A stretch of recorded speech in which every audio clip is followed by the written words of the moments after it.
I want to, first of all, it's fire. I meant to ask you something earlier, but I want to point this out. And it's making more sense, but let me ask the question. Context for people. So, James, there's typically two type of buyers you have in life insurance from a lead's perspective for everyone listening, and I'll frame it. You have an agent who's buying religiously sometimes two, three times a week. They're just spending. And it's not a bad thing. Their Yep. goal may be to write 50, 60, 80, 100. And then there's individuals like James that are very methodical. Now, I don't know, correct me if I'm wrong, he'll buy a pack and then like work it. Like he actually works it. Like I'm Yeah. dead serious, y'all. Like he bought that pack, it filled, and he just hit us up maybe a few days ago. He works the pack methodically. Now, are you doing that because you're trying to maximize ROI? Is that because of your schedule? Like, I guess walk me through that because it's gonna lead me to Mhm. my next question. But like, what is your thought process, bro? Because I'm noticing like you actually really work leads properly. But where did you get that from, and what is your thought process through that? Yeah, definitely maximize ROI when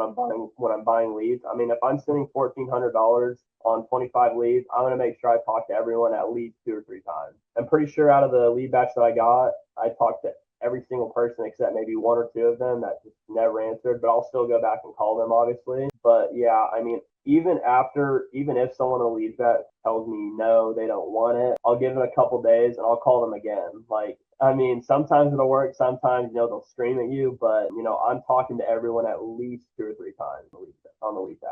Yeah, dude. So I just want everybody listening. That's the difference. Like a lot of people complain, they make excuses. They don't. They're like, oh, I try to call these leads, and especially when you get into leads like blue collars, truckers, regular Mhm. IULs, because the expectation is, oh, I'm going for like a higher demographic, and I should just call them, and everybody's gonna be ready to go, and nobody's gonna not no show me. Like I'm sure he had people that were no showing him, he just fall back up. I'm sure he had people Mhm. that, well, hey, call me back. He tried to call him back, but like he didn't give up. And it wasn't like he gave up and went to buy another lead. Like he genuinely was trying to work the lead. So his numbers are always going to be better than other agents who just buy a pack, work it for a week, maybe kind of work it, and then buy another pack and say, oh, I didn't get the ROI. Like he's methodically doing that, bro. So dude, that's dope, bro. And that meant like that's why I like these interviews because I genuinely didn't know that. I was like, well, maybe he's like ripping all sorts of different vendors, which you may be, which is not a problem. But like, I'm like, oh, no, this dude's actually working. He's actually Yeah. working the facts, which One is thing, fire. one thing I'd like to add to that too is the piece of advice that I always like tell people like on my team is that at the end of the day, you'd much rather them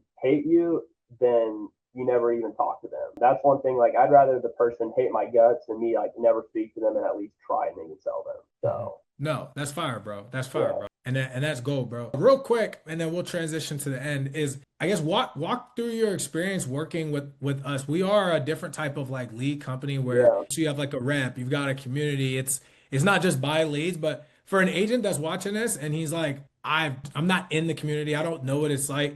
Can you walk through like the quality of the leads, the conversations, just like now we're transitioning from that, like the sales part, a little bit into Agent Lead Lab and like your Mhm. experience with us thus far, bro. Yeah, I have yet to find a lead vendor that has high quality leads. Agent Lead Lab so far. The biggest thing for me, and especially in this business, is the one thing that's going to help anyone doing life insurance scale is the quality of your leads, high intent leads. You can go and you can find, blue collar, quote unquote, fresh leads for $20 a lead and think, I'm getting a steal, but they're not going to be as high quality as, getting a text verified, things that are coming in fresh as they fill out the form. That's one thing that I like noticed immediately was pretty much everyone picked up first time I called them, which, showed that they haven't been talked to at all. And none of them has, they're like, yeah, I remember filling that out. I remember doing whatever. And I mean, everyone that I talked to knew exactly what they had filled out. The only reason I wouldn't have made a sale is, if they just couldn't afford it, they didn't want it. And,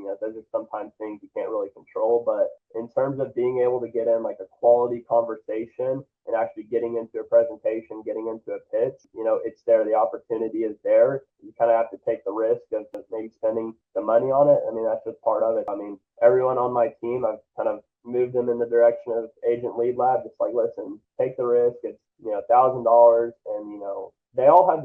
Everyone should have to be able to have the skills, capability of doing it, and especially with these fresh leads, they make it easier for you. They're not going to give you as many objections as an aged lead because they're filling a form out fresh. They're actually actively looking for something. So it's going to be a lot easier to sell them. You're not going to be running around with all kinds of objections with them. Yeah. No, 100%, bro. I appreciate that, man.